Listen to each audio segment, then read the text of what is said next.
Зәйдә җирлек башлыкларының урыннарга чыгулары дәвам итә. 20 майда чираттагы утырыш теге җирлегендә узды. Аның эшендә район башлыгы Разиф Кәримов катнашты. Утырыш алдына кунаклар Алексеевкадагы Илдар Сәгыйтов, тегедә Владимир Автомеев шәхси ярдәмче хуҗалыгында булды. Соңгысы кече ферма программасына кергән. Üçüncü запускada benim kardanı vereyim. Тегеләре инде нәйбәләкәйләр. Тона бар?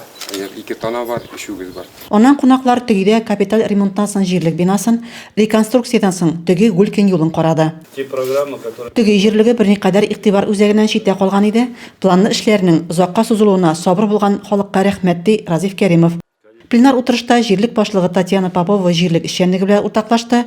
Көн тәртибендә агымдагы елның 1нче кварталында авыл җирлекләре эшчәнлеген бәяләү нәтиҗәләре каралды. Физик затлар макетинә салым планы үтәлеше буенча 1нче урында Иске Маврин авыл җирлеге, 2нче урында Гулькин авыл җирлеге, 3нче урында Поповка авыл җирлеге. Утырышта шулай язгы кыр эшләре, янгын куркынычсызлыгы, йорт хайваннары һәм кышкырт авыруларын кисәтү һәм башка мәсьәләләр күтәрелде. Рәзимә Кашапова, Денис Ипатов, Зәй хәбәрләре.